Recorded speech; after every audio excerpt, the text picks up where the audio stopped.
Ashe, and grand rising again to you all, my beautiful people, my highly enriched melanin people, you the earth's original and organic humans, aka my fellow Africans. Yes, it is I, the Mystic Philosopher. And yes, it is evident that I am still here with you on this side of reality. And welcome back to the Mystic P is talking again, aka on the 15 minutes with the Mystic Philosopher. And this is episode 17. Now back to the topic of discussion. Stress on the mind, or more correctly, the impact that this thing called stress has on the thing that we human called the mind. So in my last talk, in my last episode of the Mystic Philosopher, or the Mystic P is talking again, episode 16, I think that I told you all to ask yourselves a few questions that I, the Mystic Philosopher, do consider to be some very thought-provoking questions. And what do I mean by very thought-provoking questions? By thought-provoking questions, I mean that as long as you are not yet completely brain dead, aka comatose, or if you prefer, as long as your physical brain that may be analogous to the central processing unit in your computer, as long as it is still juiced up electronically and functional, meaning that blood is still being pumped to it, and blood is still being pumped through it, and the senses and the nervous systems that are the nervous system that scientists called neurons, as long as they are connecting and firing, and as long as it is still able to receive electrical signals, which is also known as thought impulses, as they are programmed by its source, and is transmitted via the software that may be analogous to that which we call the mind. Then, as long as those things are happening, then it is hopeful that you are still able to intellectually and thoughtfully, you're still capable of being, to be intellectually and thoughtfully provoked. If to the contrary, then sleep on and take your rest, my people.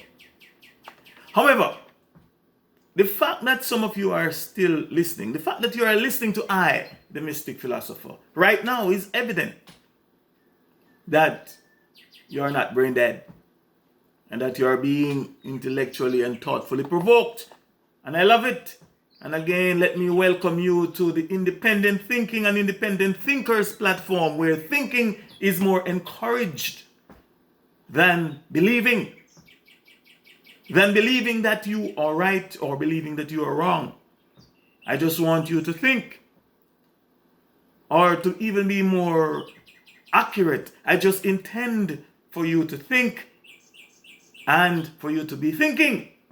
Even if you honestly think that I am an idiot, as long as it is you that are thinking, then I'm fine. That I'm fine with. I'm fine by that.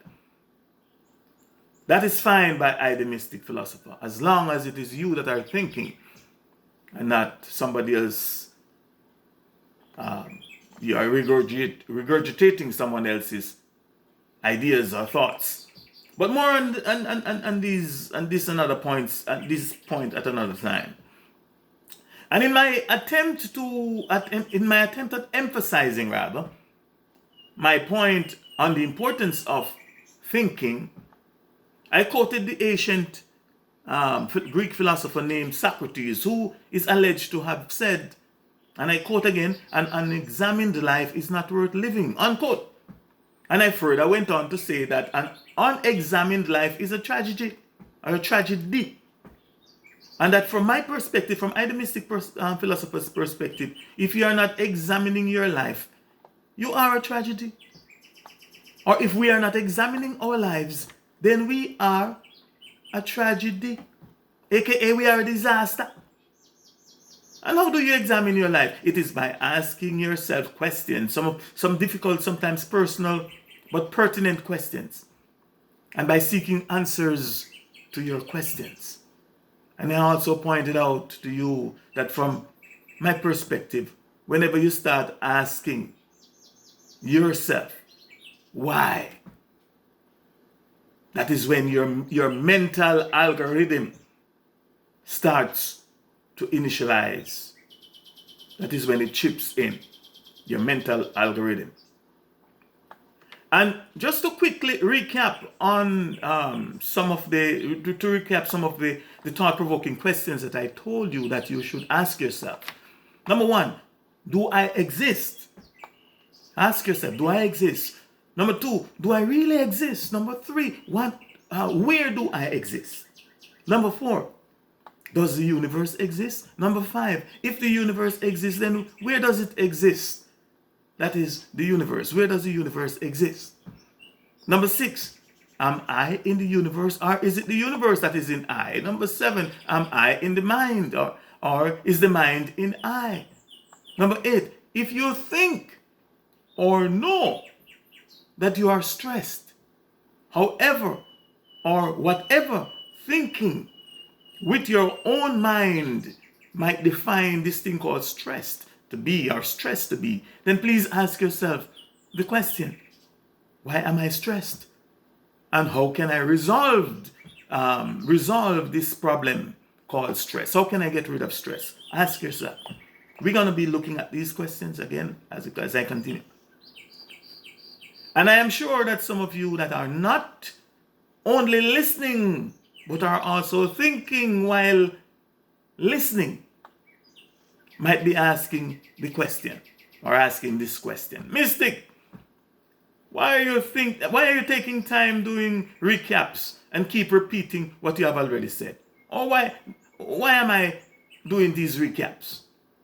It is because it is both scientifically proven and non-scientifically agreed upon that repetition is the mother of all learning. And so there is a method, for your information, there is a method behind this that some of you may even call madness, if not stupidity. And so today, in this episode 1, I will again briefly focus on the question number 8. Why am I stressed? Or why am I stressed out, as some will say.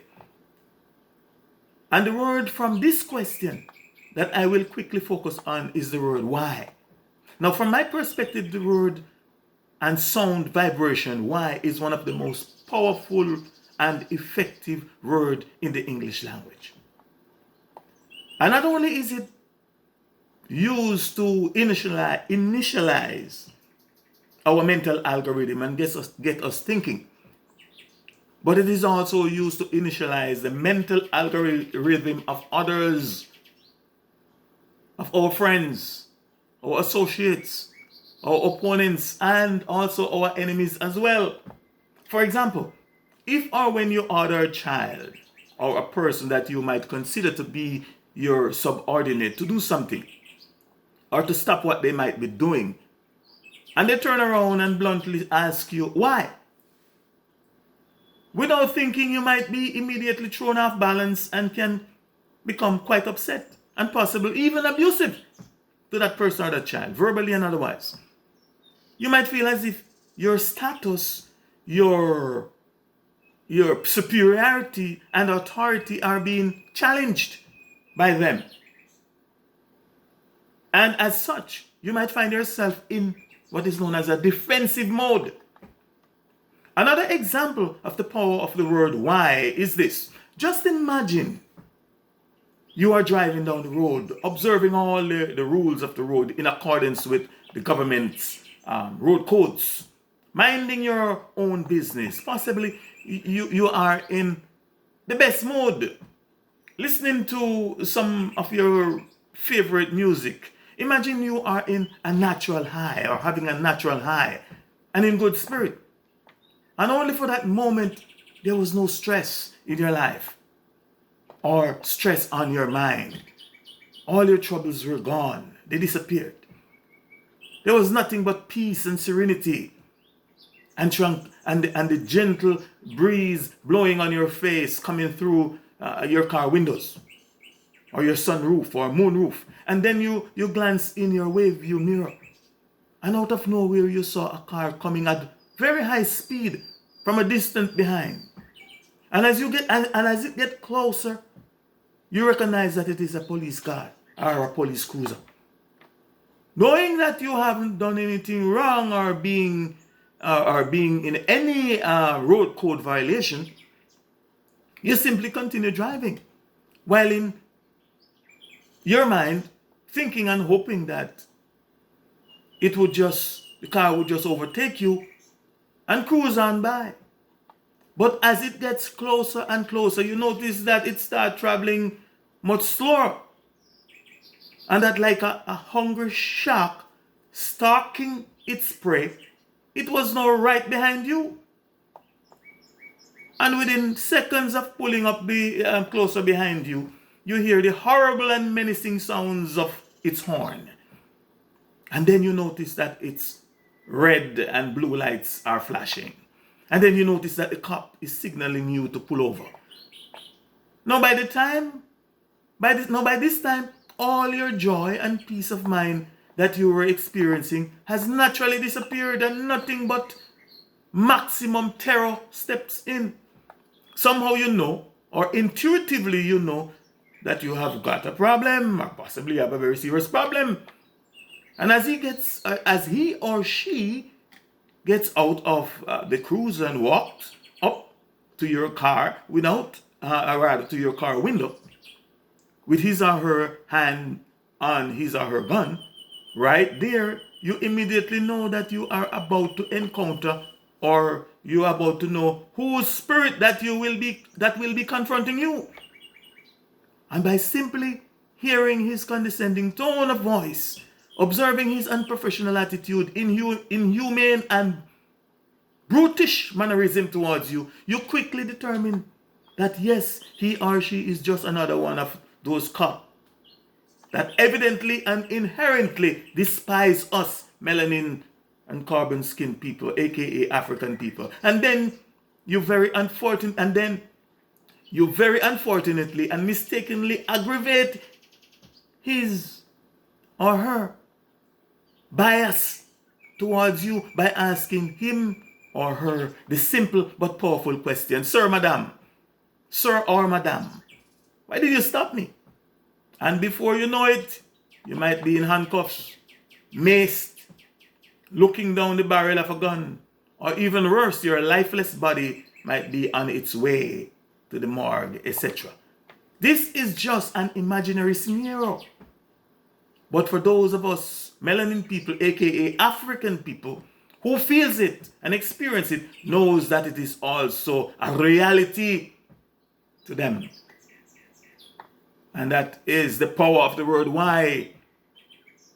It will not only control you, but it can also make others get out of control. And if you doubt me, then try it. If you doubt me, but be smart. Just try it or use it, especially with any of the system's agents of authority. But in the interest of time, I think I will have to end it here and pick up back on this point at another time. So please join me if or when next I am talking again, possibly in episode 18, where and when I will be picking up on where I am now leaving off here, talking and focusing on stress on the mind, or more correctly, the impact that the thing called stress has on that which we call the human mind. In the meantime and between time, please let me remind you, my people, that yesterday is history. It too is dead and gone, no more to come back. Tomorrow is a mystery. It too may never come, but today is a gift, which is why we call it the present day. And so I hereby implore you to live for today. By live, I mean claim your natural birthright. And just in case you do not know what that it is your happiness, your soul's happiness and full joy today. and hope for tomorrow. Again, thanks for listening and taking the time to listen. I am the Mystic Philosopher. Ashe, Ashe, Ashe Ayase.